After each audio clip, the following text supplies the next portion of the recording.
Nous sommes le 7 avril 2021 avec Monsieur Jean-Luc Zitter au Boulodrome de la Colonne.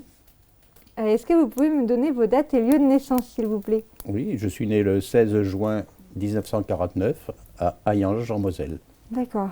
Et quand est-ce que vous êtes arrivé sur Toulouse? Dans quel contexte? Je suis arrivé à Toulouse en 1981. J'hésite un peu parce que mes beaux-parents étaient toulousains. Donc on y venait assez régulièrement depuis notre mariage, etc. Oui. Donc je suis venu un peu avec Mitterrand. Oui, c'est ça. J'étais dans l'enseignement, donc quand il y a eu l'arrivée de François Mitterrand, il y a eu un peu de libération sur les mutations d'enseignants.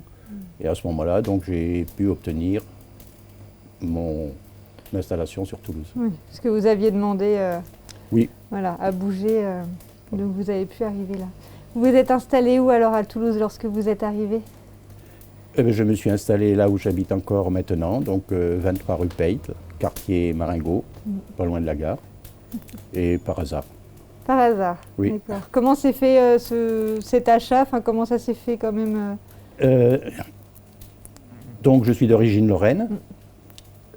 À un certain moment, j'ai postulé pour l'enseignement. J'ai été donc reçu à un concours et l'école de formation était à Rennes, un centre de formation de professeurs techniques.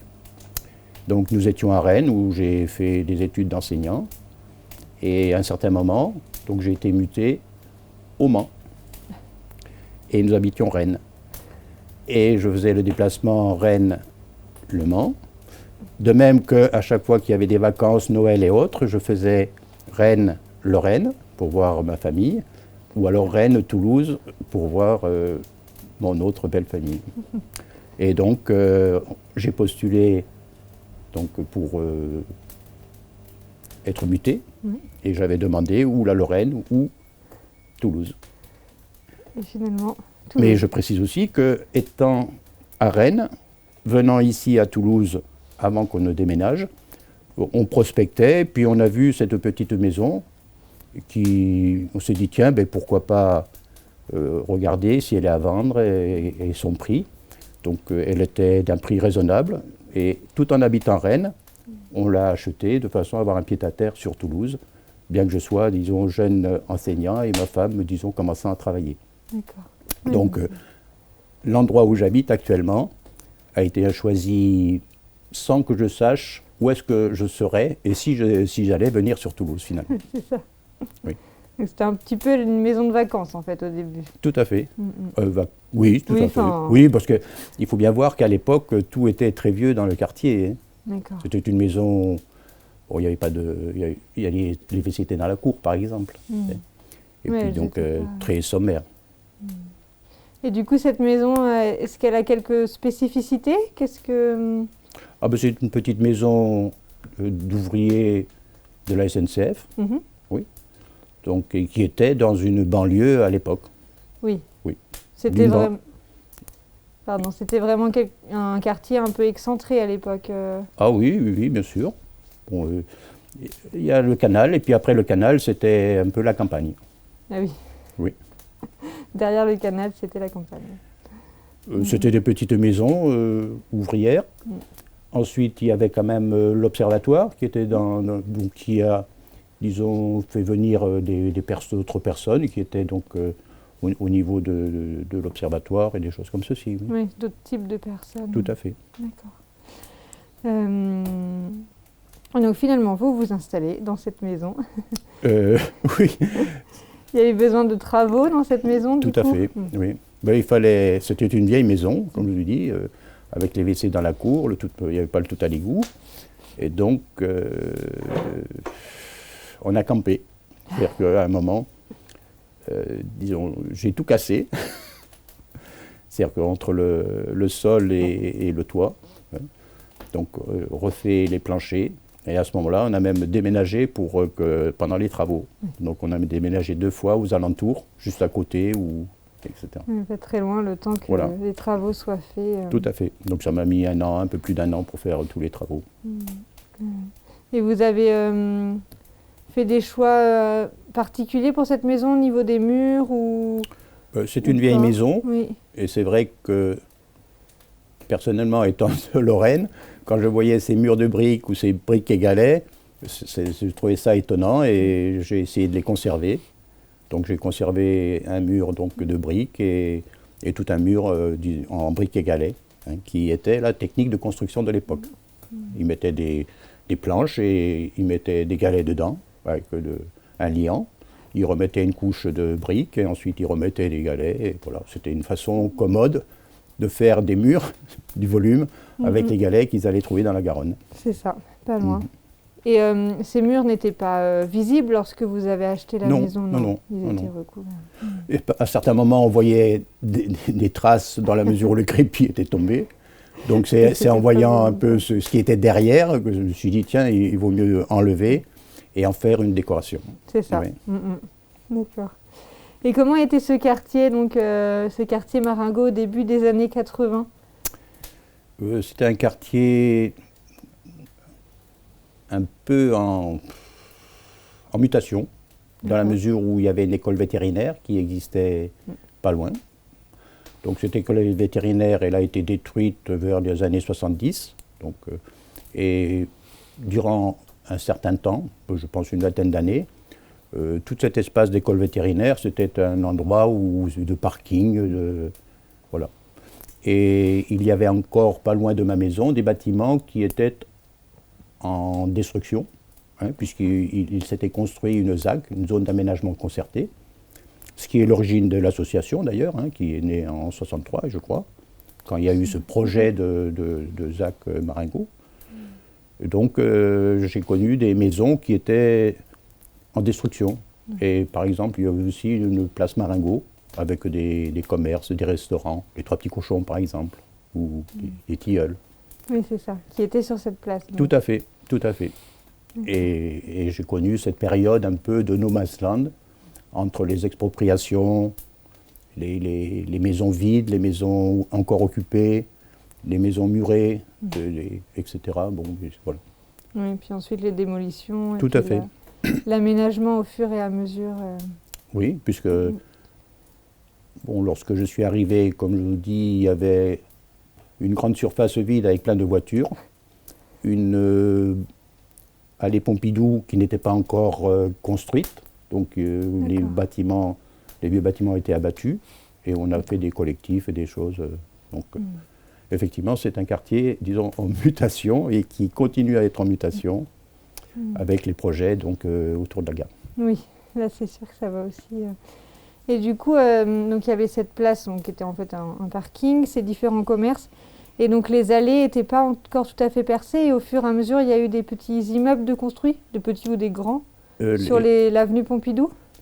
Absolument, oui. C'est ça. Oui.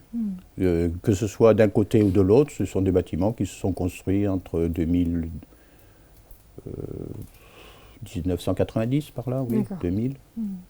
D'accord. Et sur le reste du quartier, comment est-ce que vous pourriez le décrire? Le reste du quartier, c'est-à-dire le quartier Marengo, Colonne, il n'a pas trop changé. D'accord. Enfin, trop changé.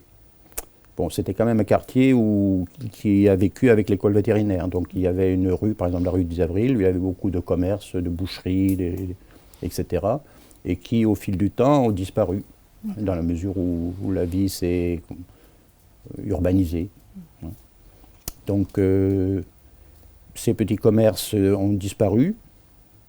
C'est de l'habitat. De temps en temps, une maison, disons, a été rachetée et un petit collectif s'est créé. Mais pas trop finalement, enfin, rien qui ne défigurait vraiment l'esprit du quartier, c'est-à-dire son église de Saint-Sylve et son pourtour, avec le cimetière d'un côté et les allées Pompidou de l'autre, le canal d'un côté, l'observatoire de l'autre. C'est un petit quadrillage là qui rendait ce quartier un peu indépendant, isolé, oui, Oui, un petit, en pente. Oui, en pente, ça c'est Oui, sûr. oui. D'accord. Et donc vous avez vu ces petits commerces? Ils étaient encore Oui. présents lorsque vous êtes Ah oui, arrivés. tout à fait. C'est Oui, plus tard, oui, oui. enfin quelques temps après, qu'ils ont du coup fermé les Oui, uns après oui, les oui, autres. oui. Oui, boulangerie. Mhm. Bon, le boucher est resté, mais il y avait une épicerie, 2 épiceries. D'accord. Oui. Donc surtout rue du 10 avril, c'était un Oui, peu tout à fait. la rue. Rue des Avrils, un peu la colonne. D'accord. Oui. D'accord, d'accord. Et les cafés du coup étaient plutôt au niveau de la place ou il y en avait peut-être d'autres? Non, les cafés, il y avait autour de la place, il y en avait 2. Mhm. Et sinon, il n'y avait pas d'endroit particulier. Celui d'allée du cimetière, Ah qui oui. s'appelle les Tilleuls, Ok. Mhm. oui. Du côté de la Gloire, mais là, il n'y a rien qui n'a vraiment disparu ou apparu. Ben, sauf ceux de la place Marengo. Oui, Hein. parce que du coup elle Il y avait, de mémoire, c'était la taverne auvergnate à un moment, quand je suis arrivé, qui est devenue les Trois Petits Cochons, où il y avait un grand bar, des fêtes, de la musique, et oui. Super, oui. Excellent. Et du coup, il y avait des lieux plus privilégiés pour se rencontrer dans le quartier ou pas? Non, pas Non? à ma connaissance. En Enfin, dehors vous êtes- de l'église, pour Oui, pour ceux qui les y allaient. catholiques, on ne peut pas dire qu'il y avait d'endroits où... Le parc Ville-Américain, où tous les ans on faisait le repas de quartier, qu'a initié Madame Athé, et peut-être Madame Chanfrault, la présidente précédente. Oui. Vous avez, lorsque vous êtes arrivé au début des années 80, est-ce que vous vous êtes assez vite intégré au quartier? Est-ce que vous avez assez vite tissé des liens? Comment s'est fait cette intégration, entre guillemets? Ah, mais c'est... Bon, quand je suis venu à Toulouse, j'avais une petite fille d'1 an, hein, et il y avait l'école, donc la nounou déjà, hein, puisqu'on avait une nounou qui était dans le parc Ville-Américain, qui était très, très bien. Et l'intégration s'est faite par le travail d'un côté, puisque j'ai été enseignant muté au lycée Jolimont, qui est de l'autre côté de la butte. D'accord. Et ma femme, qui commençait à travailler dans la banque, a été nommée disons, à Sofinco, qui est au milieu des allées Jean Jaurès. D'accord. Donc vous voyez que le hasard a fait que, Partez d'autres. sans le savoir, on avait choisi un endroit où par après, on était, disons, à mi-chemin. C'est ça, au à centre. mi-chemin d'un endroit ou de l'autre, et qui nous permettait d'y aller à pied ou en vélo. Et voilà. Et du coup, donc, pardon. oui, je revenais à l'idée initiale d'intégration. Donc, nos travaux, nos activités n'étaient pas loin. Ensuite, avec les enfants qui se sont mis à l'école du quartier, donc à ce moment-là, est née donc toutes ces relations parents, enfants, copains, et etc., anniversaires, et voilà. D'accord. Oui, donc c'est vraiment passé finalement par les enfants. Oui, oui, oui. Comme souvent. Ils étaient à quelle école, du coup, vos enfants? L'école Monge, L'école Monge, d'accord. oui, qui était la seule école primaire du quartier, qui accueillait les tout petits, et les moyens et les grands. Voilà. Très bien. Et du coup, par rapport au repas de quartier, ça a commencé un petit peu plus tard? Qui était organisé par l'association ou Oui. vous vous souvenez peut-être pas. Alors le temps passant bizarrement, enfin j'ai Oui, plus vous vraiment avez pu, mais je pense. de date particulière. Mais dans les années 2000, c'est facile, Oui, oui. puisque Madame Attel pourrait vous dire, disons, quand est-ce que, Oui, mais les dates, quand est-ce que ça a été compliqué. initié. Les dates, c'est toujours un peu... Oui, oui, oui. Mais peu importe. Et est-ce que du coup, il y avait des associations sportives ou culturelles ou de quartier sur lesquelles vous vous êtes intéressé plus ou moins rapidement ou Pas à ma connaissance. Enfin, Pas je tout de me suite. suis intéressé au quartier en m'inscrivant dans l'association de quartier en tant que membre, adhérent de base. Et puis à un certain moment, Madame Atté, et c'était Madame Chanfrault à l'époque, donc m'a sollicité en me disant de venir être plus actif et au sein de l'association. Donc j'y ai été en tant que membre du conseil d'administration, et puis après du bureau, et puis après président. Après, vous avez... J'ai monté en grade. C'est ça. Oui. Et du coup, pourquoi est-ce que vous êtes devenu membre de cette association? Pourquoi vous avez commencé à vous y investir? Par rapport aux soucis de quartier, hein, des soucis qui paraissent annexes maintenant, mais exemple, les communications, la télévision, la réception. Donc, il faut bien voir qu'à l'époque, on recevait une image par des antennes. Oui.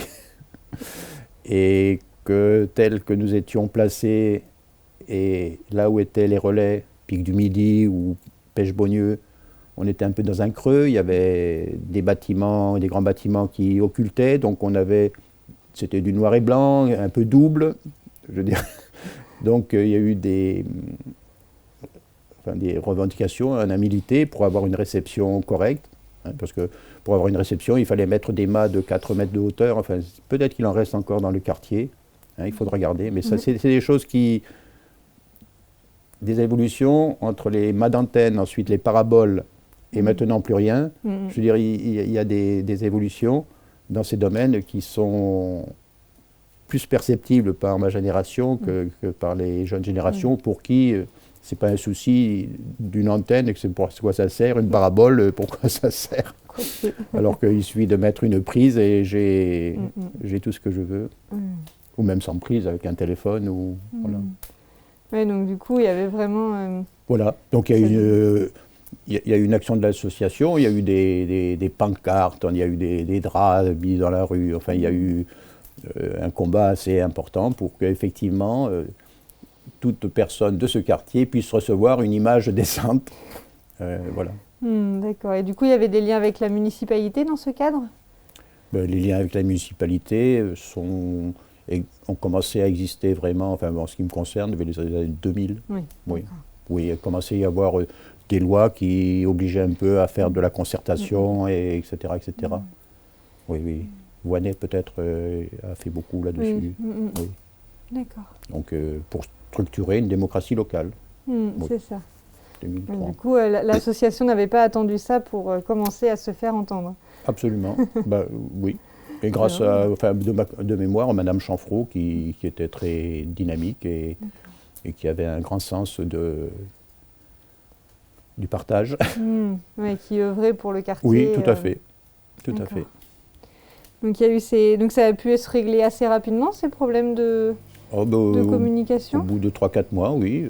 Donc la municipalité a payé des paraboles à des abonnés, enfin, il s'est préoccupé de savoir effectivement qui, quoi, comment, etc. Bon, c'était une période. Et ensuite, il y a eu d'autres sujets qui ont monopolisé, ou peut-être pas monopolisé, mais qui ont intéressé l'association? Tous les sujets intéressaient l'association. Hein. Un des grands sujets, c'était aussi le stationnement, la circulation, les écoles, la propreté, la sécurité, enfin, tout ce qui est récurrent encore de nos jours. Hein, voilà. Et du coup, c'est parce que, par exemple, il y avait des problèmes de propreté et de sécurité, ou c'était plutôt en prévention? Non, c'est des problèmes de propreté qui sont généraux à toutes les municipalités. Écoutez, regardez en ce moment sur Paris, enfin, etc. Oui, non, bon, une société, il y a les chiens, les crottes, voilà, tout. Enfin, je ne voudrais pas être, disons, malvoyant ou aveugle, parfois, dans certaines rues. Oui, c'est pas toujours... Non, c'est un problème de société aussi, peut-être. Et du coup, vous vous êtes intéressé, vous, à l'aménagement de la ZAC Marengo, dans le cadre de l'association? Oui, tout à fait, tout à fait. On a milité pour avoir, par exemple, le passage souterrain qui permet d'aller de Compense à la ZAC. D'accord. Oui, de façon à éviter de traverser cet anneau Marengo qui a fait cet îlot Marengo, finalement, hein, qui était barré par les passages routiers. Donc on a réussi aussi à avoir un local d'association de quartier. Oui, à la base. Ensuite, normalement, il y avait des grandes hauteurs de style 70 mètres qui étaient prévues, donc ça a été tempéré. Bon, non, je pense que l'action de Mme Chamfort, Mme Atté et nous derrière, disons, a eu des impacts positifs, entre guillemets, sur l'îlot Marengo, pour le quartier. Et comment ça a été accueilli du coup par l'association, puis l'ensemble des habitants du quartier, ce projet, puis une fois que ça s'est mis en place, toute cette ZAC Marengo? Comme toute modification d'urbanisme, il y a une opération de perplexité et un peu de rejet. On ne veut pas trop changer, on a toujours du doute, des inquiétudes. Qu'est-ce qui va se passer? Ça va être, comme je dis, ça va être du monde, des voitures, on ne va plus être chez soi, etc. Donc, non, c'était comme tous les projets urbains, avec des personnes qui se mobilisent contre, ou alors accompagner, ou alors s'exprimer, et puis des gens plus, disons, indifférents, parce qu'ils sont des fois de transit ou de passage. Oui, bon, ils ne sont pas concernés. Voilà, ils sont pas d'ici, de là. Oui, bon. Pour ceux qui étaient d'ici, c'était... c'était déjà... C'était une destruction, mais bon, il y en a aussi qui pensaient que ce serait mieux que ce terrain vague, parking, voilà. Ça devait quand même faire un grand vide, enfin un grand... parking, c'était quelque chose oui, c'était énorme. Hein. Je ne sais pas si vous avez vu des photos. Des photos, oui. Du Là, coup, on peut dire qu'il y avait 500, 600 voitures qui étaient... C'était commode aussi pour stationner. Oui, c'est sûr, mais c'est vrai que c'est particulier du coup, Tout dans à un fait. quartier, d'avoir un si grand parking. Oui. Ça donne une vie particulière. Mhm. Et du coup, vous avez certains souvenirs des travaux? Comment, une fois que c'est mis en place la ZAC Marengo, comment est-ce que ça a été accueilli? Comment la population s'est appropriée ces nouveaux espaces? Dès l'instant où les travaux ont été finis, les gens se la sont appropriés dans la mesure où c'est une place. Bon, elle est un peu vantée, mais donc l'ensemble était cohérent. D'accord. Oui. C'est devenu un peu un lieu de vie quand même, cette place? Oui. Ben, la médiathèque, c'est quand même un outil extraordinaire. Hein. On y trouve des ressources nombreuses, que ce soit musicales ou de lecture, etc. Donc, la médiathèque, il y a eu, bon, on regrettait qu'il n'y ait pas de commerce plus que ça, hein, puisqu'il y avait juste une petite surface d'ensemble et la boulangerie, hein, puisqu'en face il y avait la salle d'association, oui, et une banque, etc. Oui, Ouais, donc c'est juste petit. Oui, c'est un minima hein, bémol, pour un quartier, c'est un quartier, disons, on peut dire un peu moderne, c'était un peu pauvre en surface de commerce au rez-de-chaussée. Oui. D'accord. Il y avait un immobilier, mais ça n'apporte rien au quartier. Hein. Non, ça faisait des habitants supplémentaires. Ah oui, bien sûr. Oui, il y avait... Mais à l'époque, il y avait aussi la télévision locale qui était logée au niveau de la médiathèque, TLT, Télé Toulouse. Voilà. Non, c'était... Il y a eu des liens du coup avec les nouveaux habitants qui sont arrivés avec toutes ces nouvelles constructions? J'ai pas souvenir de personnes, disons, d'avoir des amis ou des relations qui habitaient dans ces endroits, là, non. Et du coup, dans les autres, est-ce qu'il y a d'autres évolutions un peu d'infrastructure ou d'aménagement qui ont marqué le quartier?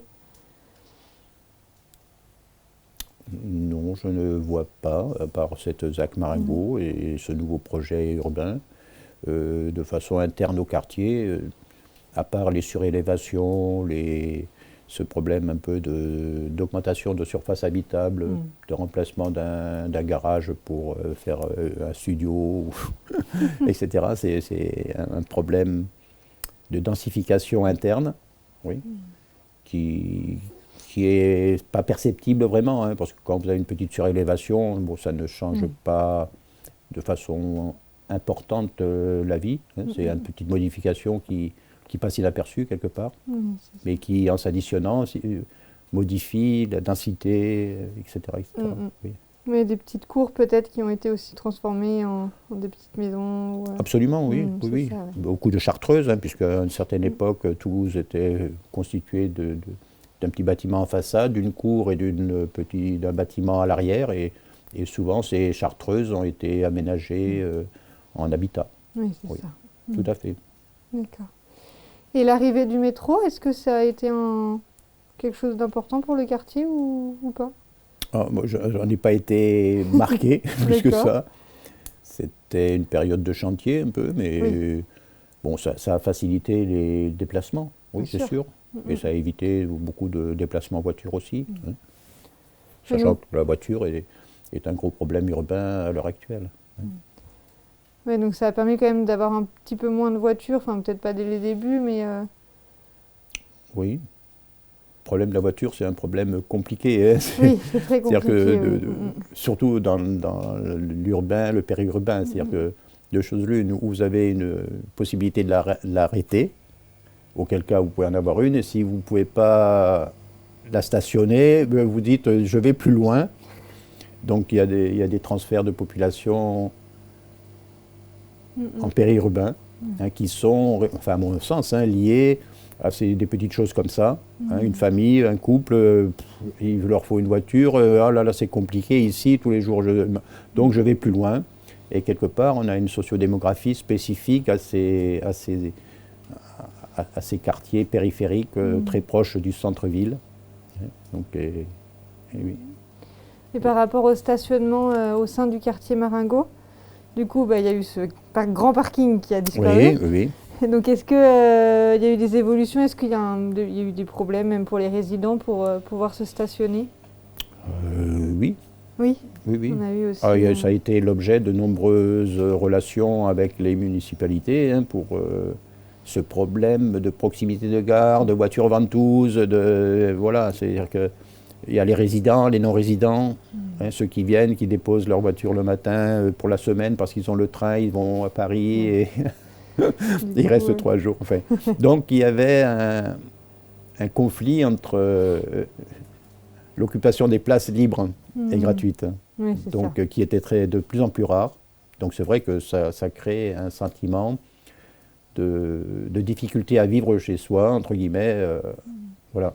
Entre avant, j'avais pas de problème, et maintenant, c'est difficile, c'est de plus en plus difficile, etc.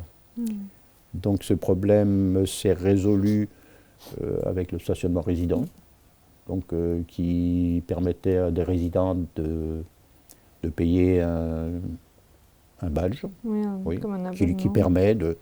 Bon, mais ça risque d'être transitoire dans la mesure où je constate qu'il y en a qui remplacent le garage et qui font un studio en se disant de toute façon je prends ma carte de résident, donc ça me coûte moins cher d'être dans la rue à 100 € puisqu'il y a un peu de place, et petit à petit, je crains que d'ici un an ou deux, ce soit le même problème qu'avant. Bon. Et du coup, on parlait du métro, du stationnement. Et avant que le métro arrive, est-ce qu'il y avait des transports en commun particuliers qui permettaient d'être en lien avec d'autres quartiers ou... Les bus. Les bus, du coup? C'était Moi, plutôt bien desservi ou... On n'en avait pas l'usage. Ah oui, du coup... Donc on n'a pas été sensibilisé à ce problème de liaison. Possédant une voiture et travaillant pas loin, y allant à pied ou en vélo, on n'a pas été soumis à ce problème de connaître les horaires, les trajets, etc. D'accord, ouais. Donc proximité qui faisait que c'était plutôt vélo et marche à pied. Voilà. Et la population du quartier, lorsque vous êtes arrivé, est-ce que c'était est-ce que vous arriveriez à la décrire? Est-ce que c'était plutôt un type de population particulière ou pas? Je pense que c'était une population un peu âgée, plutôt clairsemée, dans des petites maisons vieillottes, avec quelques grandes maisons, mais avec parfois un couple âgé dans une très grande maison, des choses comme ça, puisqu'il y avait quelques belles villas dans les alentours, il y en a toujours d'ailleurs. Oui. Donc lorsque nous sommes arrivés, c'était une période un peu de régénérescence et d'arrivée de jeunes couples qui effectivement, donc avec des maisons pas trop chères, donc qui permettaient à tout le monde de pouvoir retrouver un endroit pour habiter. D'accord. Et bon, il y avait aussi beaucoup de des ouvriers qui travaillaient dans les alentours. Oui. D'accord.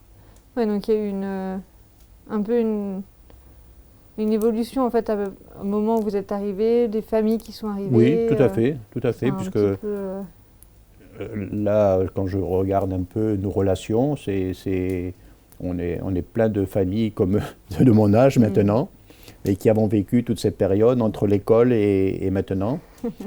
Et oui, donc c'est un sentiment que j'ai et d'un renouveau, c'est-à-dire qu'il va y avoir un rebasculement parce qu'il y a de nouvelles familles qui arrivent, plutôt jeunes, et oui, et qui remplacent celles c'est ça. qui... Comme, voilà. comme ça a été le cas pour vous. Tout à fait, tout à D'accord. fait, oui.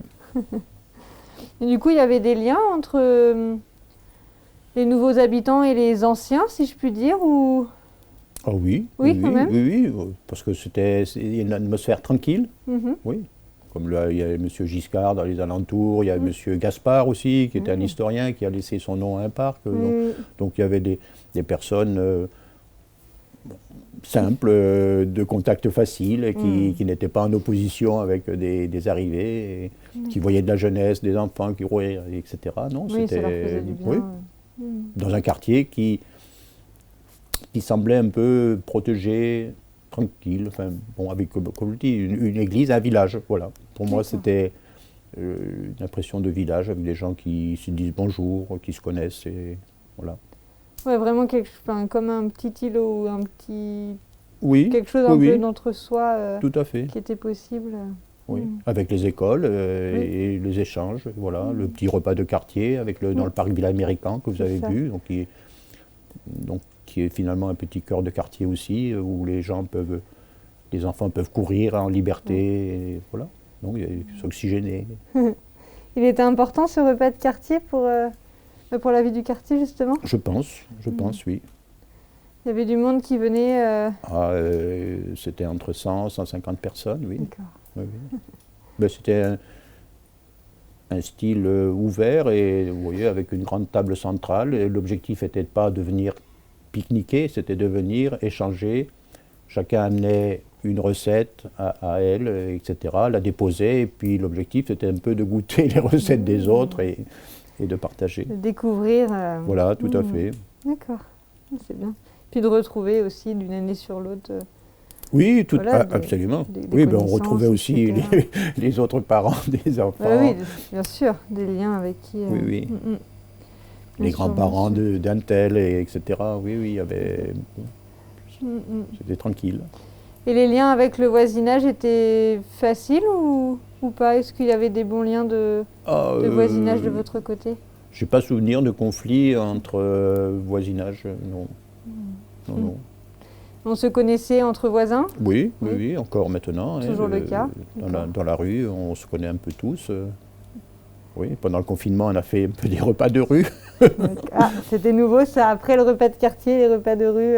Oui, sympa. c'est-à-dire qu'à un moment, quand il fallait sortir on pouvait sortir et être reconnaissant vis-à-vis des infirmiers, donc on se retrouvait un peu et on échangeait. Oui. D'accord, super.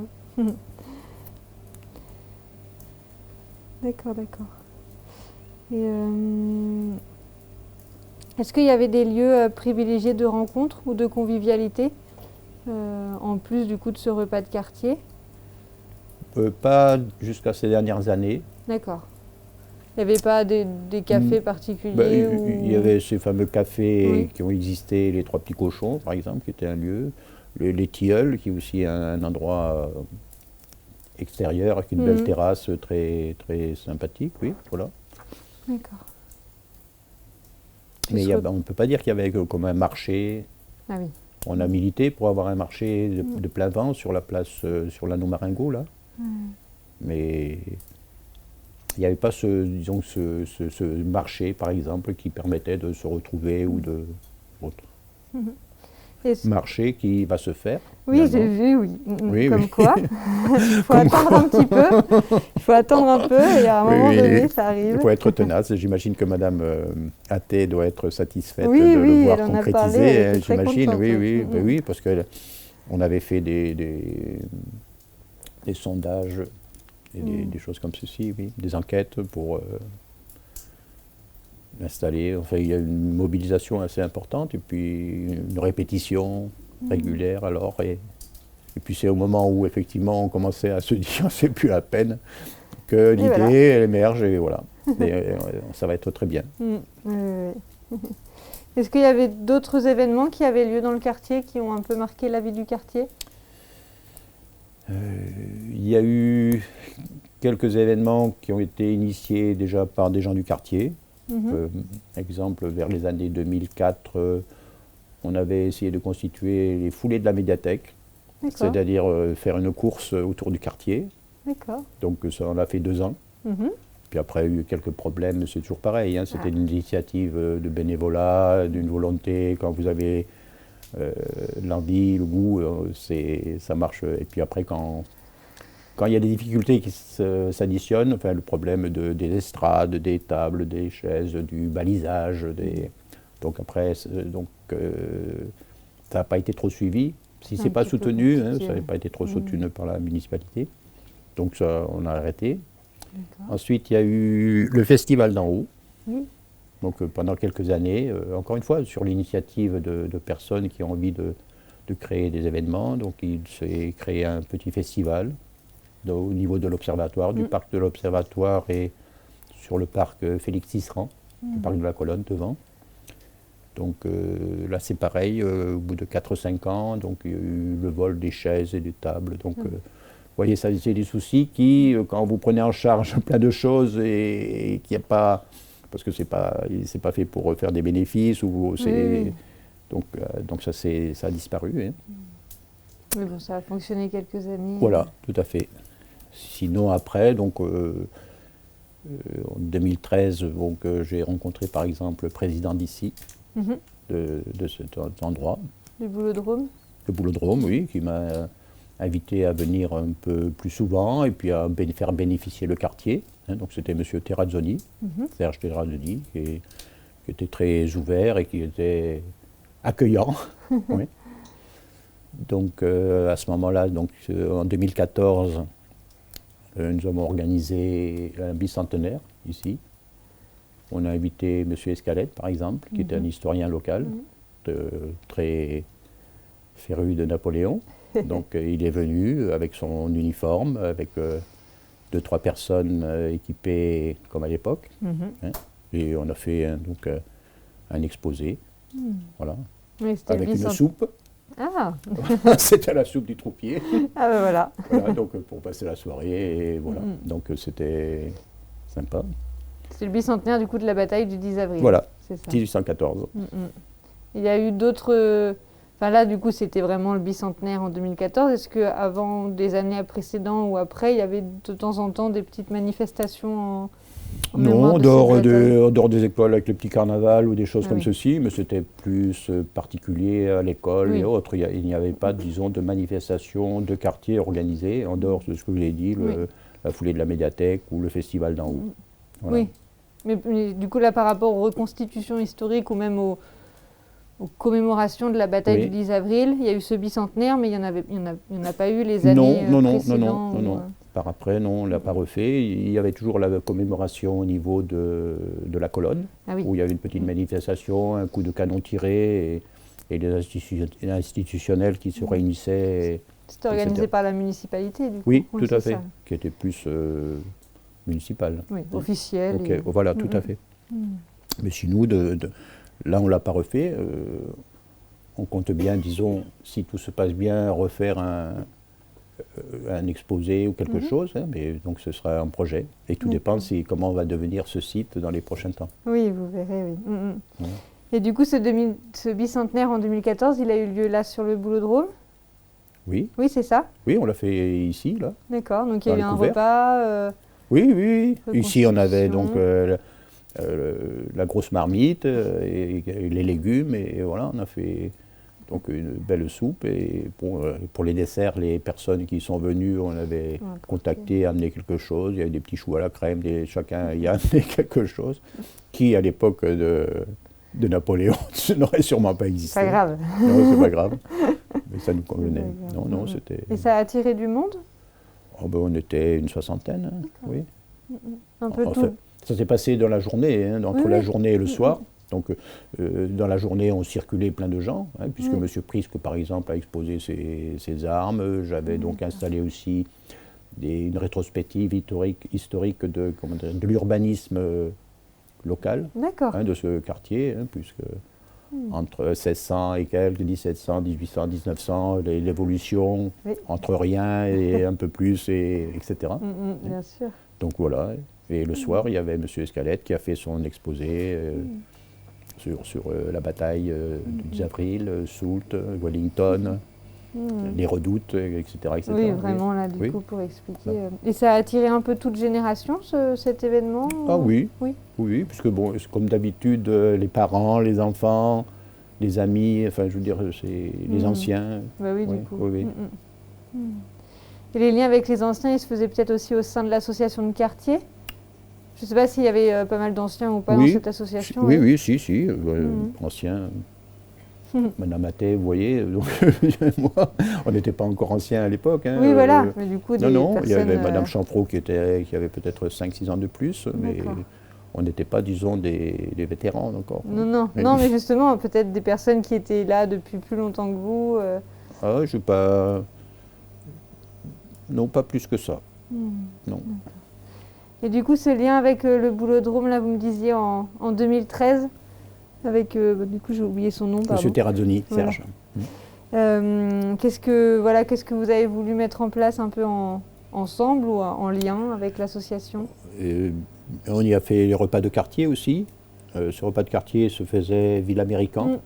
Le problème, c'est qu'une année, par exemple, il y avait un peu de tempête et dès qu'il y a un peu de vent fort, les parcs se ferment. Donc le jour où devait se faire le repas de quartier, je reçois un coup de téléphone le matin en disant « Écoutez, le parc est fermé, vous faites ce que vous voulez, mais… » Mais c'est pas possible. Donc j'ai téléphoné à M. Terrazzoni en disant « Écoute, est-ce qu'on peut ramener les tables, les chaises ?» Et bon, j'ai sorti la remorque, on a ramené toutes les tables, les chaises et tout, et on a installé ici et fait des affiches vite fait pour mettre sur les portes du parc Ville Américain en disant « Écoutez, changement de programme, vous vous déplacez pas loin, avec un petit plan, parce que plein de gens ne devinent pas cet endroit, puisque je connais des personnes qui habitent 20 ans, 30 ans ici, découvraient, ah tiens, j'étais jamais rentré, etc. D'accord, mais ils ne connaissaient pas cet endroit-là Non. Donc on a fait le repas de quartier ici, l'année d'après aussi, mais c'était devenu trop petit. Vous voyez, ici, là, c'était trop petit pour les personnes. Donc on l'a refait l'année suivante, Ville Américain. Oui. Et ensuite, donc avec M. Terrazzoni, avec qui on s'entendait bien, et son trésorier, M. Mimo Avati, Domenico. Donc une entente réciproque, vous voyez, donc on participait un peu à la construction de cet endroit. Oui. On a fait par exemple l'affiche qui est devant, avec un copain qui manipule l'ordinateur. On a fait le logo du club. On a reconstruit la cuisine qui est à côté, qui normalement est un réduit institutionnel. Donc on a fait le carrelage, l'évier, le frigo, la cuisinière, etc. Et du coup, là, au sein de l'association de quartier, quels sont un peu les objectifs? Qu'est-ce que vous et les autres membres du bureau et même les membres, vous aimeriez mettre en place? L'objectif, c'est de vivre ensemble, vivre ensemble dans un quartier, dans un esprit un peu durable, c'est-à-dire solidaire aussi, donc par des échanges, des rencontres. Donc, à part le repas de quartier, on a fait ce qu'on appelle l'abeille fait le lien. D'accord. Oui, donc à l'occasion d'une rencontre avec des amis, vous voyez, des fois, au comptoir, une bière, il y en a un qui était apiculteur, l'autre qui était un peu maçon et autres. Et je me suis dit, tiens, il serait bien de faire quelque chose, les abeilles, ah oui, etc. Ben tiens, si on faisait une fresque, bon, on s'est dit, bon, pourquoi pas. Et puis, le temps aidant, hein, malgré le retour du lendemain un peu plus compliqué, on s'est dit, eh ben, on le fait pas, et voilà. Donc on s'est dit, oh, ben, allez, on le fait, on essaye. Donc une personne qui était qui s'occupait de formation sur la chaux et autres, donc elle a dit, tiens, ben, je vais monter un stage.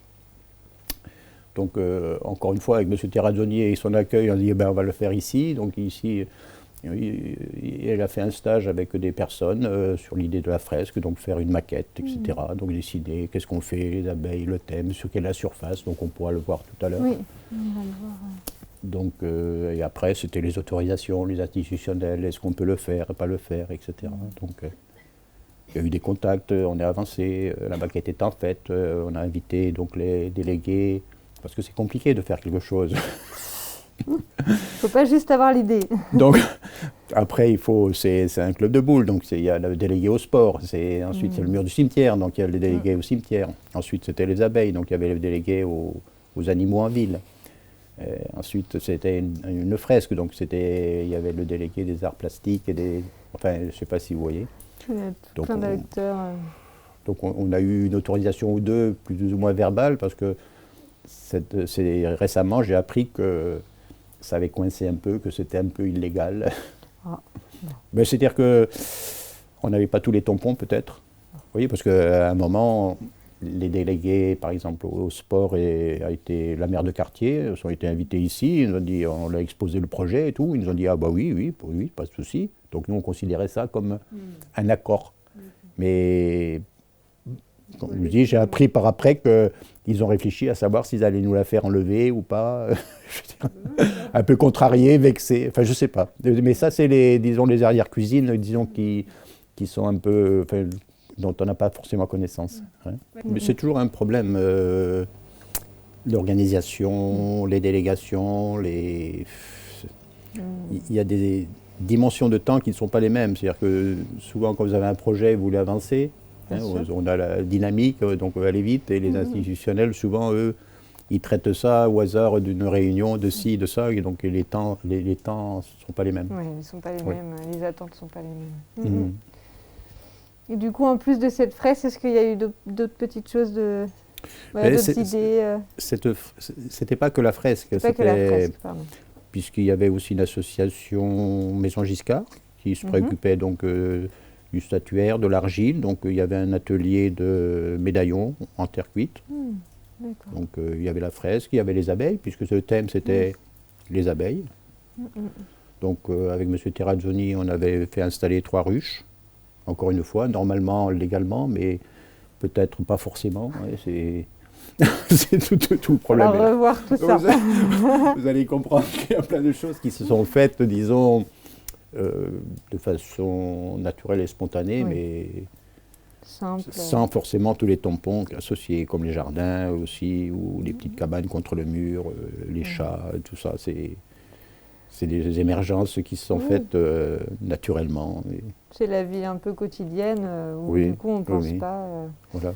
Et puis du coup vous avez mis en place les jardins aussi, oui. Oui, il y a quelques années. D'accord. Mais dans ce club de boules que je fréquentais avec les présidents et trésoriers, et parfois les boulistes, hein, mais je n'étais pas bouliste proprement dit, il y avait un petit monsieur qui s'occupait des jardins, qui s'appelait Jolicoeur, qui était un joueur de boules, de lyonnaise même. Et donc, de temps en temps, j'allais le voir, il me demandait parfois est-ce qu'on peut aller chercher du fumier, etc. Bon, j'avais une remorque, donc on allait chercher du fumier, on étalait. Et petit à petit, je me suis intéressé, mais de loin. Hein. Et lui, ayant eu des problèmes de santé, il a arrêté. D'accord. Et à ce moment-là, donc, au niveau des manifestations, repas de quartier, ou alors l'abeille fait le lien, il y a toujours des personnes qui disaient « Ah bah tiens, il y a un petit coin, est-ce que c'est possible, est-ce qu'on pourrait ?» Donc je lui dis « Pourquoi pas ?»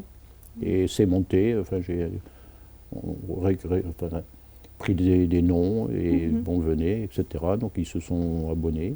D'accord. Et on a monté petit à petit, donc on peut dire il y a 4 ans. 4 ans, donc... D'accord. Oui, du coup, c'est ceux qui ont envie, qui viennent. Oui, oui, oui. Il y en a qui venaient pour composter ou des choses comme ça. Oui. Hein. Oui, du coup, c'est un lieu de compost aussi pour ceux qui Oui, veulent. tout doucement, oui. C'est bien. Et qui risque de devenir plus de compost, dans la mesure où on a demandé aussi maintenant une autorisation d'installer des composteurs, Ah oui. qui est arrivée récemment. Parfait. Et donc il n'y a plus qu'à À attendre qu'il arrive. voilà, tout à fait, à faire la procédure, disons, effective Oui, oui. pour les installer. D'accord.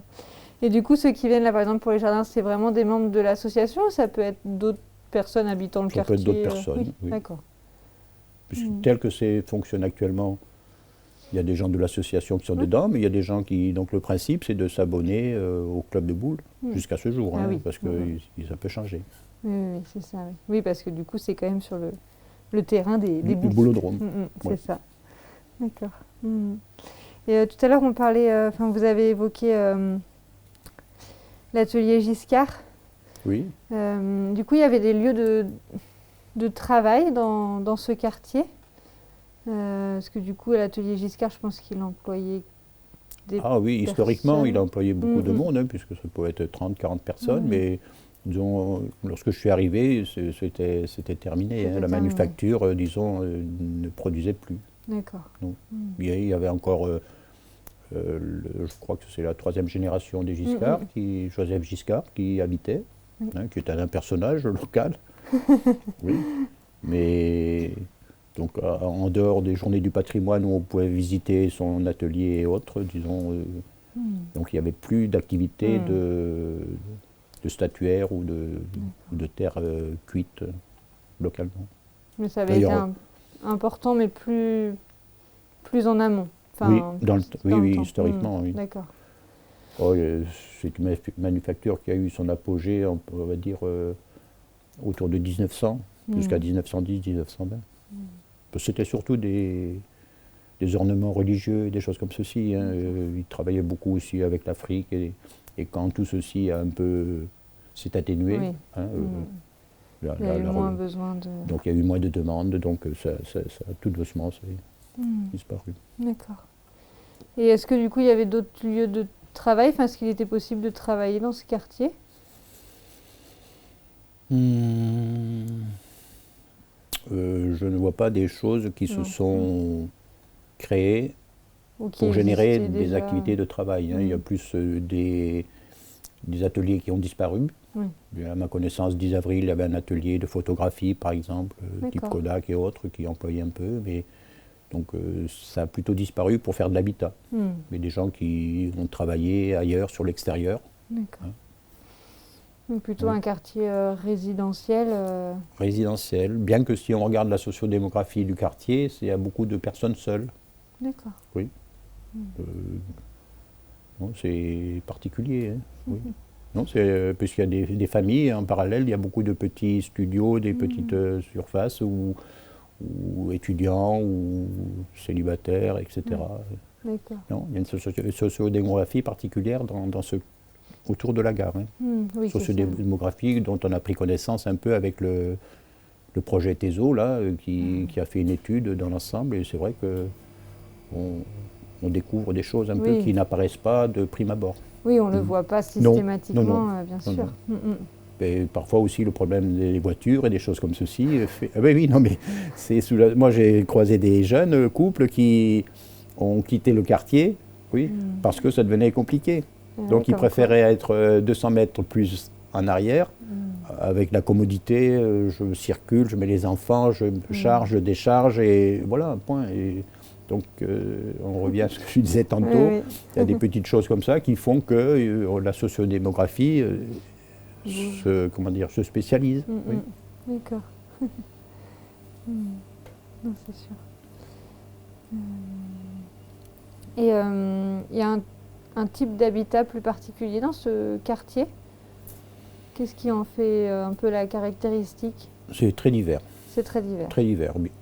Très divers parce qu'il y a des très belles maisons à différents endroits, des villas, avec du terrain. Il y a même des endroits secrets, entre guillemets, cachés. Vous voyez, quand vous sortez, quand vous regardez une vue aérienne de ce quartier 10 avril, bon, il y a toute une rangée en façade, mais derrière, parfois, il y a de la surface, il y a de l'herbe, il y a des arbres, il y a une petite maison.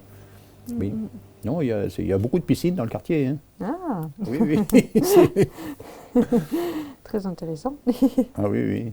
Ben, vous voyez, un peu plus haut, il y avait une maison avec un terrain, donc le terrain a été morcelé.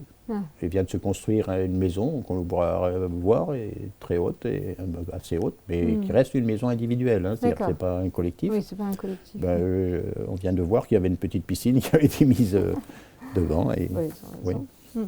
Ils ont raison. Et c'est un quartier où il y a pas mal d'espaces verts ou pas? Quelle est la place des espaces? Oui. Il y a de l'espace vert dans ces petites maisons, villas et autres. Oui, déjà, pas mal de petites cours. Ensuite, on a le petit parc Gaspard. Qui est un nouveau parc, enfin, il est assez récent celui-là. Oui, qui est le résultat aussi de l'action de l'association. Puisqu'avant, avant, il n'y avait pas d'école non plus, d'école primaire, c'était un pré. D'accord. Un pré clôturé. Il y avait même un cheval dessus. Qui appartenait du coup à quelqu'un de privé? J'ai cru comprendre que c'était un peu à la mairie. Ah d'accord. Oui. Je ne sais pas si c'était le cheval de la famille Baudis, je ne sais pas. Enfin, bon, il y avait ce cheval. Ensuite, c'est un pré qui était au-dessus des citernes, puisqu'il y a une réserve d'eau. En fait, ce n'est pas une réserve, c'est une zone tampon quand il y a des grandes pluies, de façon à ce que, plutôt que tout dévale sur la voie ferrée, je veux dire, on remplit ces citernes qui font une période d'accalmie, de tampon. Voilà. Après, ils ont fait l'école, ils ont fait le parc Gaspard et une petite parcelle pour le collège des Ursulines. Oui, c'est ça. Oui. Et le choix du coup du nom de reprendre ce nom de l'historien local, ça a été la population qui l'a voulu Alors, non. Quand il y avait des nouveaux lieux comme ça, est-ce qu'il y avait des concertations pour choisir les noms? Normalement, oui, mais ça a été jamais trop. Ah, ça n'a jamais été trop fait. Non. On ne peut pas dire que les associations ont été écoutées ou sollicitées, puisque ne serait-ce que sur la ZAC Maragot, il y a la place de la Légion d'honneur, l'ordre du mérite, et ce n'est pas des choix que nous aurions faits. Au contraire, dans notre association, il y a quelques militantes féminines qui trouvaient que dans ces rues, il n'y avait pas assez de personnalités féminines qui étaient reconnues. Voilà. Oui, que c'était toujours un peu... D'accord. Donc en dehors du parc du Gaspard, il y a quand même le parc de l'Observatoire, le parc Ville-Américain. Bien sûr. Et le parc Félix Clavitte qui est à côté. Donc on peut dire que le poumon vert est assez équilibré là. Oui, c'est quelque chose du coup qui équilibre bien. Ah oui, tout à fait. Tout à fait. C'est-à-dire qu'on voit de la verdure, des arbres, des oiseaux. Oui. D'accord.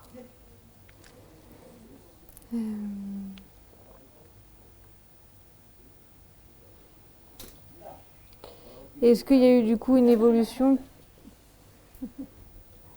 Est-ce que du coup il y a eu une évolution au niveau de la vie de quartier ou de la sociabilité, enfin voilà, depuis 40 ans du coup, oui, que vous êtes dans le quartier? Est-ce que vous avez vu des évolutions, qu'elles soient positives ou négatives? Si, il y a des évolutions quand même. Il y a des... Bon, déjà, on peut évoquer les difficultés qui existent actuellement, enfin, sur la mutualisation de ces lieux. Oui. C'est-à-dire ce boulodrome, vous voyez, il est un peu partagé, mais non officiellement par le club de boules et ensuite l'association, après des jardiniers, etc. Donc, c'est créé un problème, mais qui s'est, comment dirais-je, mise à jour par la convention d'occupation. C'est-à-dire que concrètement, pour disposer d'un lieu comme ça, il faut une convention d'occupation avec la municipalité. C'est une convention qui régit l'attribution du local, les contraintes, ce qui est fourni, ce qui est demander, etc. Donc cette convention arrivait à échéance maintenant. Donc dans ce lieu, il y a des choses qui sont officielles et puis il y avait plein de choses qui ne sont pas officielles. C'est-à-dire le quartier, repas de quartier, les abeilles, le chat, les jardins, etc. On faisait avec les écoles, la bourse aux jouets. Donc il y avait une volonté de formaliser ça, c'est-à-dire de le mettre à jour et puis de clarifier. Bien sûr. Donc à la dernière assemblée générale qui a eu lieu de l'ABCM, l'amicale bouliste, il était décidé de changer les statuts de façon à identifier tout le monde sur les lieux. Et il y avait une reconduction de la direction, puisque l'ancien président, il y avait un petit conflit, et donc il avait laissé la place en disant bon, on arrête, de même que le trésorier à l'époque, avec lequel on s'entendait bien. Là, c'était M. Patrick Vallée, et toujours Mimo Abati, le trésorier. Et donc là-dessus, à la suite de cette assemblée générale, donc nouvelle direction, nouveau président, nouveau trésorier, nouveau secrétaire, etc. Et c'est là qu'est apparu, lors de du premier conseil d'administration, un bouliste qui avait une volonté de faire des boules à plus haut niveau. Donc en recrutant, en payant des licences, etc. Et surtout qui a signifié que normalement dans la direction, il ne pouvait pas y avoir de non-boulistes, parce que la fédération, les textes fédéraux n'autorisaient pas quelqu'un comme moi, qui était vice-président et pas bouliste, pas licencié, presque jardinier, d'être dans la direction. Bon, donc ça n'a pas pris avec les autres, entre guillemets, mais je veux dire, bon, moi je l'ai pris derrière l'oreille quand même. Oui, du coup, c'est jamais très agréable. Voilà. Ensuite, il y a eu ce problème de contexte. Oui, bah ça. Oui. Néanmoins, lors du deuxième CA, il y avait une organisation de descente et caisse à savon, puisqu'on participe aussi au carnaval de Toulouse. C'était organisé depuis 3 ans, une descente de caisse à savon. Vous voyez la belle pente qu'il y a, etc. Là, oui. Donc il y avait une réunion du CA à ce sujet, qui était hypothétique, puisque le contexte était flottant. Et lors de ce CA, le président, il y a eu des exigences, il a mal parlé, etc. Il nous a prié de sortir. Jardinier, moi, donc on est sortis. Donc vous voyez, deuxième coup de semence, etc. Bon, mais on ne se croisait pas forcément, etc. Et donc moi, je m'occupais des jardiniers, j'avais un budget et il était convenu, mais oralement, écrit qu'il y avait une rétrocession financière de cotisation pour les semences, le goutte à goutte, des choses comme ça. Donc j'ai sollicité ma quote-part, ma rétrocession, et là, il a fallu négocier, ça a été long. Enfin, pour eux, ils ont dit que c'était pas long, c'était 3 semaines, mais pour moi, c'était un peu trop long. Donc j'ai eu un ressenti un peu, comment dirais-je, un sentiment de complication, rejet, de ne pas être trop à sa place finalement, dans un endroit où on considérait être à sa place et qu'on faisait que des choses sympas. Bah oui. Oui. Donc à un certain moment, quelques mois après, officiellement c'était en octobre, lors d'une réunion de quartier, puisqu'on est en contact avec les maires de quartier, avec le président, on avait des difficultés à nous réunir, puisqu'on n'avait pas de place de salle associative ou de ci, de ça. Donc, et notre association, elle commençait à s'endormir et éventuellement à disparaître. Si on ne peut pas se réunir à un endroit où chez l'un ou chez l'autre, c'est compliqué, je ne peux pas. Donc on a demandé officiellement à la maire de quartier de voir est-ce qu'on peut être hébergé ici, localisé, pour y faire ce qu'on y faisait avant, vous voyez, puisqu'on s'y était déjà aussi réunis. Et là, disons, au niveau des boulistes, ils ont été un peu contrariés qu'on fasse une demande qui, au départ, était une demande de faisabilité. Voir qu'est-ce qu'il en est, qu'est-ce qu'ils en pensent, est-ce que c'est cohérent. De toute façon, il y avait une nécessité de mettre au clair tout l'ensemble dans le cadre, justement, de cette nouvelle convention qui était à refaire. Voilà. Et du coup, l'association se réunissait où avant? Dans la salle associative, qui a été gagnée dans la ZAC Marengo. D'accord. Oui. Et du coup, vous ne pouvez plus y accéder aujourd'hui? Non, non, dans la mesure où elle a été vendue pour faire Ah oui. mais aussi, autre problème, c'est-à-dire qu'on nous demandait, à un certain moment, la municipalité a demandé de payer pour y accéder. Oui, du coup, Donc c'était une histoire de 60 € par an. Et c'est vrai que ça ne nous a pas convenu de payer pour faire de démocratie, puisque notre mission, enfin notre objet d'association, c'est d'être en lien avec la municipalité pour développer une cité cohérente, agréable à vivre, etc. Donc, depuis ce moment où on était obligé de payer pour pouvoir disposer d'une heure, etc., on s'est dit non, ça ne nous convient pas. Donc on a abandonné. Sachant que, par exemple, pour vous éclairer, pour disposer du boulodrome, du clubhouse, de la cuisine et tout, c'est 20 € par an. Oui, du coup. Donc, vous voyez, pour jouer, on peut. Bon, c'est pas un problème. On pourrait poser la question de savoir ce qu'on veut d'un point de vue politique. Hein. Est-ce qu'on veut des gens qui fassent du sport et des choses, et puis surtout ne pas réfléchir. Enfin bon. Ne pas se rassembler. Oui. Ouais, du coup, des petites. Donc, cette demande étant faite, bon, elle avance.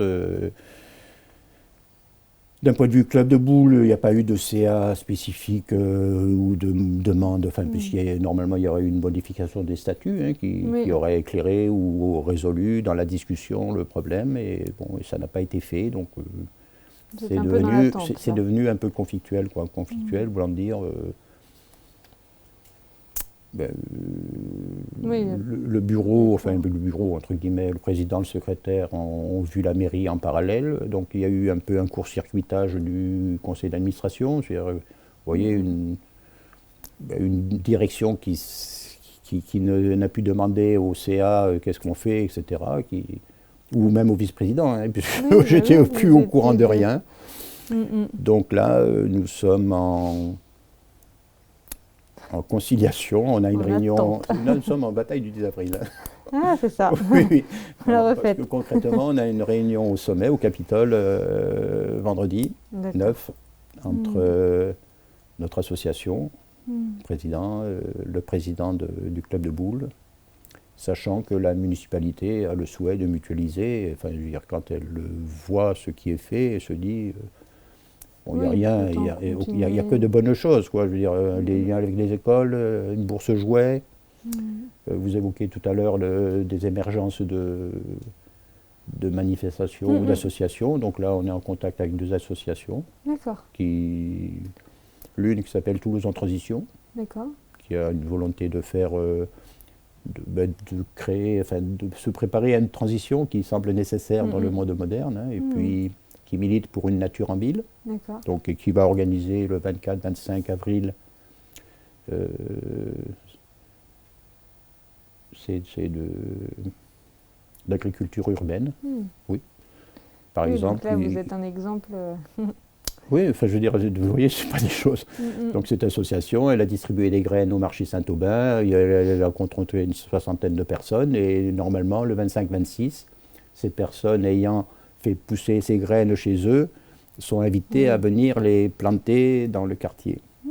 Mais complications éventuelles aussi. Hein. Parce que, je ne sais pas si vous comprenez, tant que c'est des fleurs, ça va, mais quand c'est des aliments, bon, est-ce que le sol est pollué, est-ce que est-ce que ça, donc risque, qui est responsable, donc on aboutit à ce problème où dès que, tout de suite, tout le monde sort un parapluie, un truc, attention, etc. Donc, on va voir ce que ça va donner. Nous, on a proposé déjà un petit triangle à l'entrée pour pouvoir mettre des plantes, oui, sur les bacs aussi, sur le bord du cimetière. On a orienté l'association vers le parc ville américain, où il y avait un petit triangle qui était éventuellement possible de mettre à disposition. Donc, ils sont. Alors, je ne sais pas comment ils avancent. Hein. Il y a une autre association aussi qui s'est créée récemment, c'est Soutien Raymond, c'est des parents d'élèves. Donc dans le contexte sanitaire, avec le confinement sévère qu'il y a eu des parents qui ont été en difficulté, hein, puisque des fois Là, dans cette école, il y a des classes d'allophones, c'est-à-dire des jeunes élèves qui sont dans des familles donc, dans lesquelles on ne parle pas le français forcément. Et c'est des familles dans lesquelles les parents n'ont pas forcément un travail fixe, qui ci et ça, etc. Donc, qui ont été en réelle difficulté. Et d'autres parents d'élèves ont monté une association mais aussi avec notre association, pour fournir des aliments, des choses, et surtout prévoir des séjours sportifs et autres pour les enfants, pour les vacances. Donc là, elle s'est montée il y a peut-être 6 mois, enfin non, le confinement, il y a 3-4 mois. Donc on est en lien avec cette association qui, elle aussi, comme nous, cherche parfois un endroit pour se réunir et autres. Donc c'était un peu le sens de ce qu'on essayait de faire, c'est de dire, bon ben voilà, on peut partager un espace comme ceci qui, les 3/4 du temps, est vide. Vous voyez, comme là aujourd'hui, on ne gêne personne. Hein. Et ça aurait très bien pu être l'association Toulouse en transition ou l'association Soutien Raymonge qui se réunit et voilà. Bon. Donc, et j'évoquais donc que le quartier, il émerge des volontés, des choses qui sont riches et positives. Oui. Pas mal d'idées et de projets. Et en dehors du coup d'initiatives associatives, est-ce que vous avez vu des différences dans la sociabilité au niveau du quartier, que ce soit les liens entre voisins, voilà, d'une rue à l'autre? Est-ce que vous avez vu des évolutions à ce niveau-là? J'ai pas mémoire lors des fois de quelqu'un qui met sa voiture à un endroit ou devant un garage vous voyez, je veux dire, qui se retrouve avec les essuie-glaces relevés ou un petit mot en disant vous n'êtes pas du quartier. Donc, mais c'est. Oui. En tout cas, il y a toujours des petits problèmes de voisinage, ça existe partout, mais en tout cas, il y a toujours vous avez toujours des liens avec les voisins, il y a toujours ce lien-là. Tout à fait, oui. Et puis, dernièrement, j'ai fourni un chargeur de batterie à la voisine qui avait un problème, etc. Oui, on peut. Donc, vous qualifierez le quartier comme un quartier vivant, avec une vie de quartier Oui. Vivant, vie de quartier, mixte, et dans lequel on trouve, disons, une variété de palette humaine assez large, et puis aussi des structures les plus diverses. Parce qu'on a des squats, on a des personnes sans résidence stable aussi. Donc là, on avait hébergé, déjà dans le club, on avait hébergé une personne un hiver, dénommée Tony, mais encore une fois, sans déclarer. Oui. C'était de l'entraide. C'est-à-dire que, jusqu'à Noël, il y avait une personne, Frédéric, qui était devant. On lui a mis une prise pour qu'il puisse charger son téléphone. Bon, le nouveau président l'a expulsé, mais bon, ça c'est des points de vue. Voilà, c'est qui explique un peu les contrariétés, et puis notre volonté d'être, comment dirais-je, autonome et responsable dans cet endroit, sans dépendre de quelqu'un pour lequel on n'a pas la même philosophie. Oui, c'est ça. D'accord. Et il y a aussi François, qui est un autre SDF, qui dort dans un Porsche, mais qui est volontaire, je veux dire, vous allez le retrouver devant le commerce en bas de Jolimont, ou sur la place de la Légion d'honneur, ou alors devant l'église Saint-Sylve pour faire la manche. Mais, je veux dire, quand on se croise, on discute, on demande s'il a besoin de quelque chose. Enfin, je veux dire, il vit son choix. Oui, c'est ça, il vit comme voilà, par exemple, il est dans un Porsche, il est en accord avec les gens qui y habitent. Bon, je veux dire, on a aussi un squat un peu institutionnel. Non, ça fait 30 ans ou 40 ans que je suis sur le haut du 10 avril, là. D'accord. Qui est un regroupement LGBT, donc, qui n'a pas eu de rejet jusqu'à ce jour. Oui, donc du coup, ça fait vraiment une multiplicité de populations. C'est ce que j'évoquais une fois au niveau d'un atelier de TESO. C'est-à-dire, est-ce que le fait d'avoir ces squats, disons, acceptés, crée un équilibre du quartier? Alors, je ne peux pas répondre, mais est-ce que le fait que tout le monde puisse y trouver sa place fait que finalement il n'y a pas d'animosité ou de, comment dirais-je, de boboisation, que sais-je, je ne sais pas quel nom donner à peut-être une société un peu fermée ou autre. D'accord. Ouais, tout le monde réussit à trouver sa place ici. Mais c'est une interrogation, D'accord. parce que c'est un squat où il y a des gens, ça circule, il y a des gens qui arrivent, qui repartent, ils transitent. Je ne connais pas le statut, le quartier association n'a jamais fait d'opération rejet en disant c'est scandaleux, etc., on paye ici, et ne paye pas. Enfin, vous voyez, bon. Donc jusqu'à ce jour, dans la mesure où eux-mêmes étaient relativement discrets, bon, ça c'est un équilibre qui leur appartient de conserver. Hein, ça, voilà, chacun a sa place et... Voilà.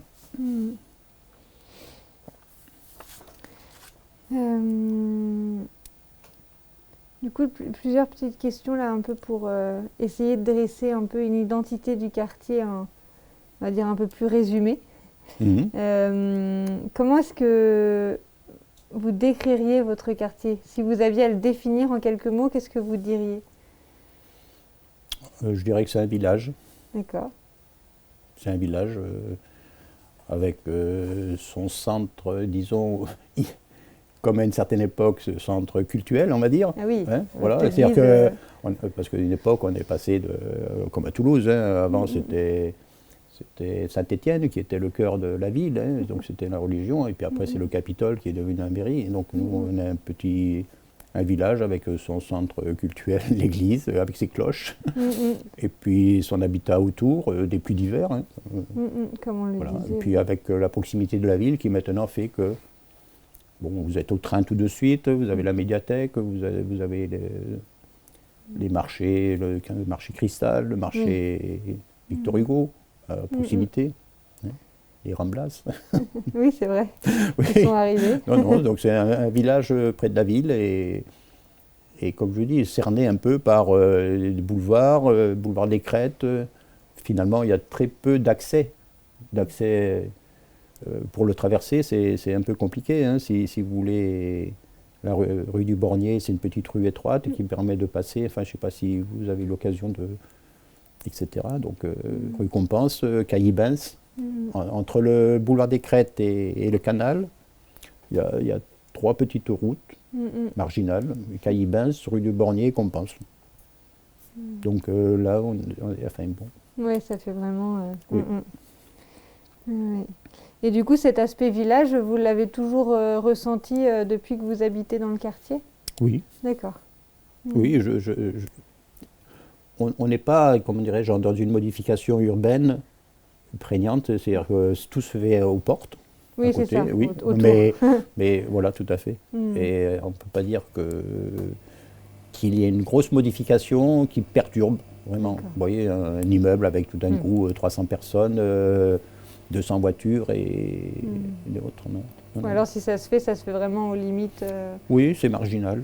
D'accord. Mais c'est vrai que c'est sensible aussi, hein, comme vous évoquez le problème des surélévations, des chartreuses des ci, des ça. Donc avant, il y avait un couple un peu âgé qui était dans une grande maison, et tout d'un coup, cette grande maison, au lieu d'avoir un couple, il y a 3 couples, 4 couples, 5 célibataires, enfin, oui, 5 étudiants. Oui. Et la proximité de la gare, est-ce que ça a un impact particulier sur le quartier, sur la vie du quartier? Ben, je pense que c'est attractif. Moi, mon papa était à la SNCF, donc moi, peut-être j'ai pas choisi ça inconsciemment. Enfin, en fait, finalement, le choix de la maison voilà. près de la gare... Oui, tout à fait. Tout à fait. C'est commode. C'est commode parce que vous pouvez partir avec votre valise et voilà. Pas besoin d'attendre un bus quelque part ou un taxi, etc. Non, je pense que la gare est un centre attractif, mais de toute population. Hein. C'est les plus diverses et les plus diverses, on va dire. C'est ça, il y a de tout. Et vous définiriez du coup votre quartier comme un quartier de gare ou pas?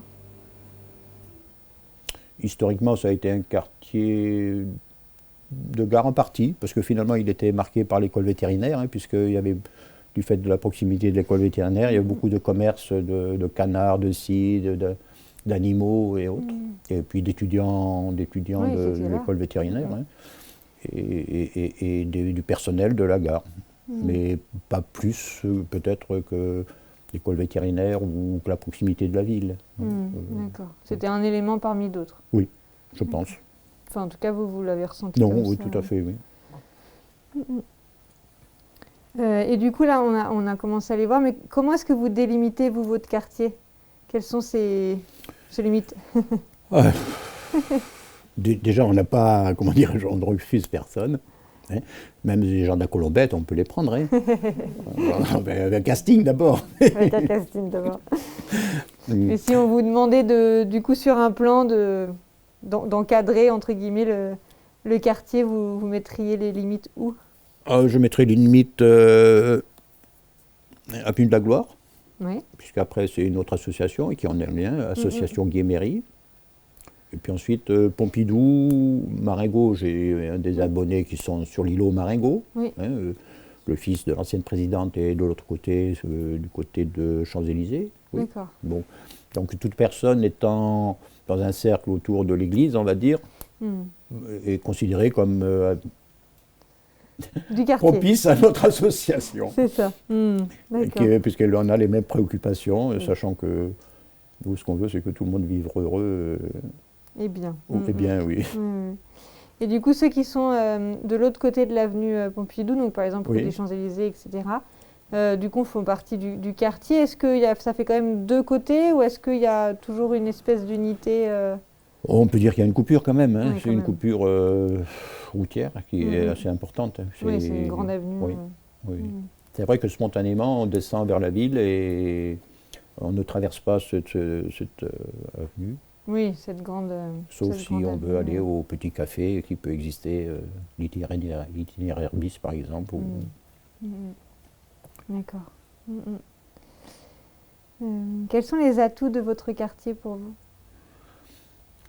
Les atouts sont son relief, sa végétation, ses parcs, sa population mixte, sa proximité de la ville, de la médiathèque et de la gare. Voilà. Et dernier atout récent, c'est peut-être les nouvelles personnes de l'équipe municipale qui semblent s'impliquer, peut-être plus qu'auparavant. Je fais allusion à Madame Marty, par exemple, qui est une jeune élue, donc qui est maire de ce quartier, et qui semble bien le connaître, et qui a fait avancer quelques petits dossiers de rien, mais qui ont effectivement avancé, été résolus. Hein. C'est des choses toutes simples. Hein. C'est un nid de frelons asiatiques qui traîne, une boîte à livres qui était dégradée, enfin, qu'est-ce que j'ai en mémoire c'est-à-dire que les compostages, c'est effectivement, j'ai reçu un mail comme quoi le référent, la maire avait écrit que si, donc vous voyez, donc, etc. Donc, c'est un atout futur, je pense. Hein. D'accord. Madame Paramo, là, qui est la déléguée au sport, qui semble être aussi de la même génération et qui semble effectivement propice à la mutualisation, puisqu'on va avoir une réunion avec eux. Et vous voyez, c'est des personnes qui semblent avoir une volonté de résoudre des choses dans un esprit, etc. Donc on compte un peu sur une continuation de ça, hein, une application pour effectivement que ça continue. Que ça continue, oui. Mais du coup, les liens avec la mairie de quartier, etc., se font en fait plutôt par rapport aux personnes qui sont élues, en fait, qui sont en place, des affinités plus ou moins. On peut constater quand même que l'évolution des choses dépend beaucoup de la personnalité des personnes qui managent. Je faisais allusion au président précédent, M. Terrazzoni, le suivant, M. Vallée, qui avait un esprit d'ouverture et prise de responsabilité, qui ne mettait pas le parapluie de suite en disant « Ah non, c'est moi qui vais être responsable ». Vous voyez, là, le nouveau président, je ne veux pas dénigrer, mais si jamais je dis qu'il y a des enfants qui vont venir, de suite, il va me dire « Mais si une boule », vous voyez, voilà, le fait de mettre en avant tout de suite les complications fait que ne le faisons pas.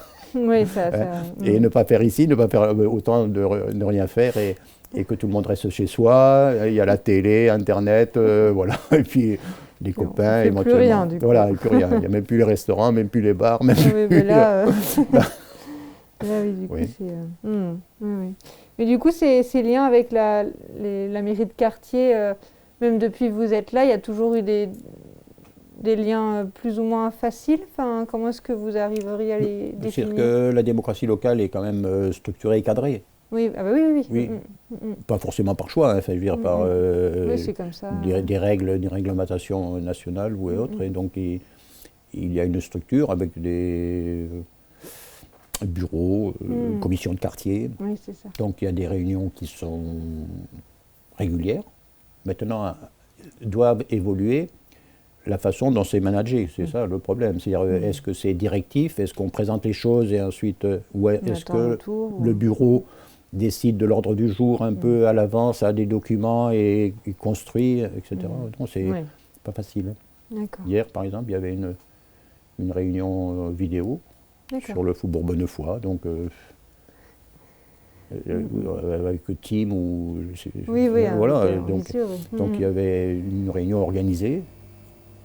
Et naturellement, se posait le problème, dans ces vieux quartiers historiques, si on veut faire passer un bus, il faut faire supprimer des trucs, donc tant de places de moins, les commerçants, enfin bon, je vous laisse imaginer. Tous les impacts je que suis ça resté a. 20 minutes, puisque c'était un peu hors du quartier, entre guillemets. Bon, j'étais moins concerné.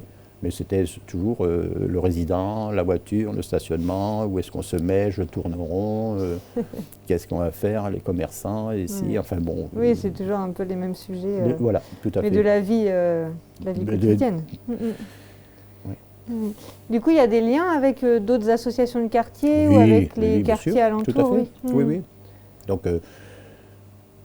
Donc nous sommes en lien avec un peu toutes les associations, hein, puisque sur le projet TESO, par exemple, qui s'appelle maintenant Grand Batabio Quédoc, ou comme ça, hein, on a un groupe associatif qui communique tout ce qui se dit, se fait, enfin côté association. Hein, oui, bien sûr. Des liens et entre puis l'association de quartier est membre de l'Union des comités de quartier, dirigée par Drijard.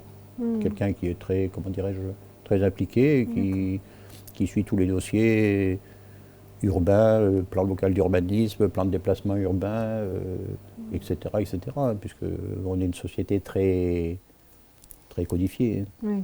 Il y a des liens peut-être ou des connexions plus particulières avec tel ou tel autre quartier ou... Non, un peu le quartier Guéméry, parce qu'on a des projets un peu communs, hein, puisqu'il y a des enfants de là-bas qui vont aux Ursulines, par exemple. Donc on a un problème de passage piéton pour les élèves qui maintenant viennent de là-bas. Donc il y avait des travaux sur la maison Giscard, donc ils avaient fait un passage piéton temporaire, mais qui finalement est très pratique et on voudrait qu'il soit permanent. Oui, qu'il devienne permanent. Voilà, donc c'est des liens avec l'association Guéméry. D'accord. Du coup, tout à l'heure, je vous demandais un peu les atouts du quartier. Est-ce que ce quartier a quelques faiblesses? Et si oui, lesquelles? Qu'est-ce que vous verrez? Ou des points d'amélioration, peut-être? Les points d'amélioration, c'est les problèmes civilisationnels, c'est la propreté, la sécurité, hein, puisque les squats, quand ils sont institutionnalisés, ça va, mais là, j'ai écho de 2 squats récents, d'une personne qui était en vacances, qui est revenue, dont le voisin a téléphoné en disant « Attendez, il y a plein de jeunes chez vous, est-ce que c'est… » normal? Donc c'était pendant les vacances, hein, je veux dire. Donc le fils de l'ancienne présidente d'association aussi a été amené à sortir etc. Et j'ai connaissance qu'un nouveau squat se fait au-dessus de l'autre squat, mais la question c'est est-ce qu'il y a, comment dirais-je, acceptation ou est-ce que c'est au détriment du propriétaire? Voilà, c'est le contexte. Il faut voir. Voilà. D'accord. Donc la propreté, bon, c'est très difficile dans une ville qui bouge beaucoup, hein, avec des étudiants qui déménagent et des transits de gens qui transitent. Avec des chiens, de ci, de ça, et oui, des étudiants qui déménagent, donc il y a tout dans la rue un peu, vous voyez, c'est le problème des gravats, des détritus, des rues étroites, des poteaux sur les trottoirs, enfin bon. Nous, ce qu'on demande par exemple, c'est que beaucoup plus de rues soient en zone de rencontre, c'est-à-dire partagé. Vous voyez, c'est Ah le oui. petit logo avec une personne, Oui. la voiture, le vélo, de façon à ce que le plus lent soit le prioritaire. Oui, Donc, c'est ça. auquel cas, si vous avez une poussette avec, voilà, Mhm. la voiture attend et comment dirais-je, c'est codifié, quoi. Si jamais il y a un Oui, il y a un problème, on sait problème, qui on est sait. responsable et Mhm. pas, voilà. Ouais, les espaces partagés entre Voilà. piétons, vélos. Oui, parce que le quartier est propice, hein, entre Mhm. deux, trois rues un peu structurantes, le reste, c'est du quartier, c'est du résident. Oui, c'est pas mal de petites rues Oui, c'est finalement. des petites Donc, rues, il y mhm. en a plein qui sont à double sens alors qu'il n'y a qu'une voiture qui peut passer, hein. Oui, oui, c'est ça. Donc Mais en là, il fait, faut s'arranger, voilà, c'est le mhm. but du quartier, voilà, Mhm. c'est pas une zone de transit, c'est-à-dire qu'on n'est pas là pour passer d'un endroit à un autre, c'est pour accéder à sa résidence, et s'il y a quelqu'un, s'il y a une poussette, eh bien, on attend un peu, on s'arrange, voilà, il faut... Mhm. Mhm. Quel est votre lieu préféré au sein du quartier? Au sein du quartier, la Vous avez un médiathèque, lieu? La médiathèque, du coup? le tilleul. Ah oui, le bar, enfin le restaurant. Mhm. J'adore normalement boire un café le matin Mhm. et lire mon journal, Le tilleul. soit au Tilleul ou alors chez Jean, c'est en haut des allées Jean Jaurès. D'accord. Oui. Mhm. Puis C'est la un peu... médiathèque quand même. Ben non, mais c'est bien. je m'assois, C'est bien, c'est bien. chez Jean, Mhm.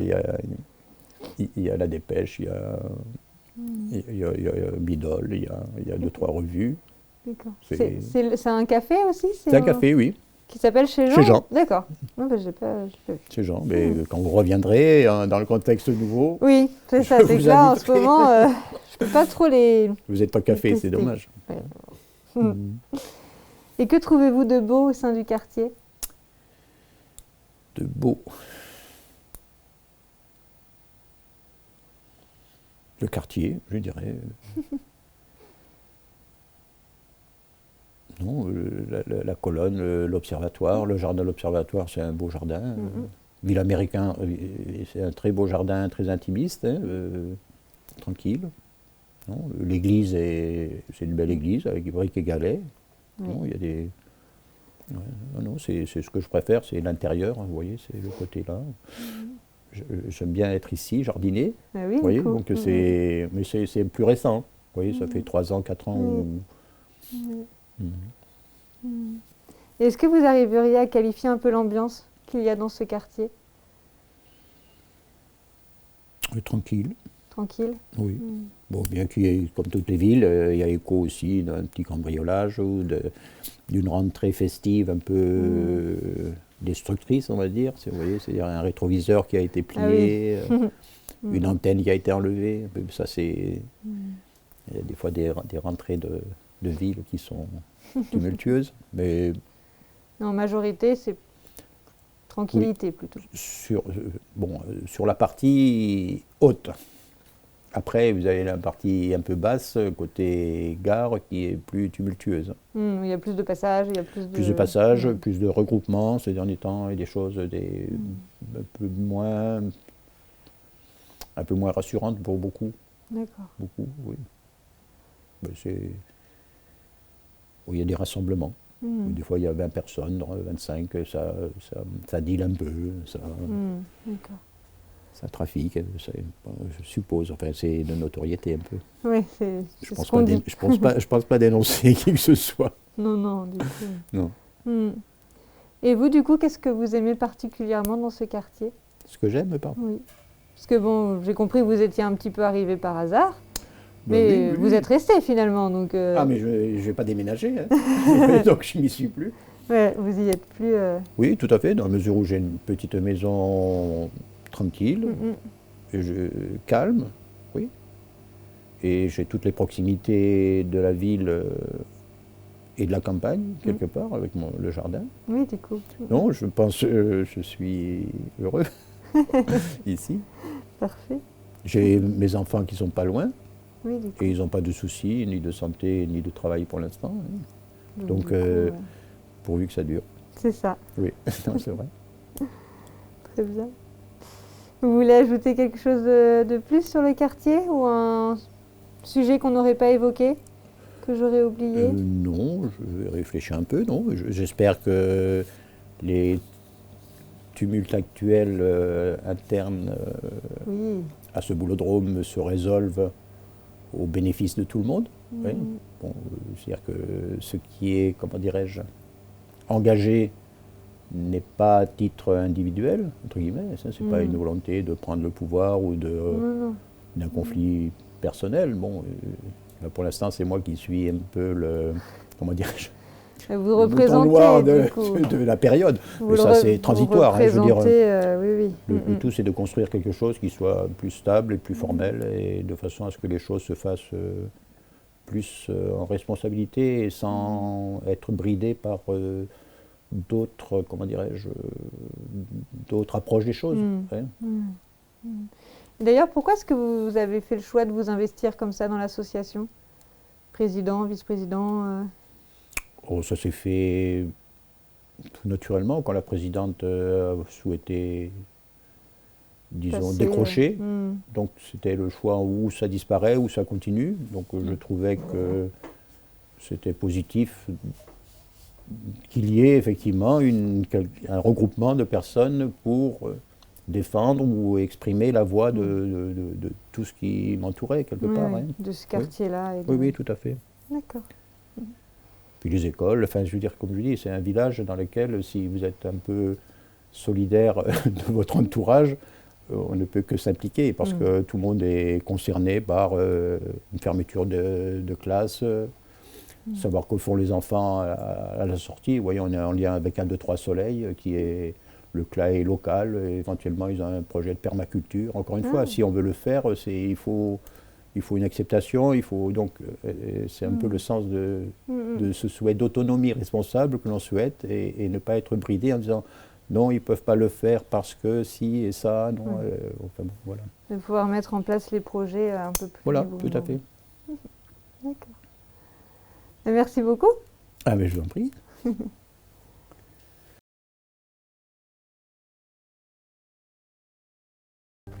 je vous invite à faire le tour. Donc le premier petit jardinet, initié avec Joli Cœur, bulliste de Lyonnaise. Donc la fresque évoquée tout à l'heure, une réalisation collective, c'est-à-dire que le quartier est invité à mettre la main dans l'argile et à construire donc l'ensemble. C'était une belle aventure de regroupement et de partage avec les habitants. Et donc sur les bacs, on essaye de mettre des aromatiques. C'est-à-dire qu'on peut retrouver de l'absinthe, de l'immortelle, du romarin, du thym, du curry, de la sarriette. Donc là, une petite cabane qui a été montée et construite par Monsieur Prisque, qui s'occupe des chats. Donc 3 ruches dites pédagogiques qui ont été installées il y a 8 ans. Et voilà, le jardin, construction sauvage, avec des récupérations.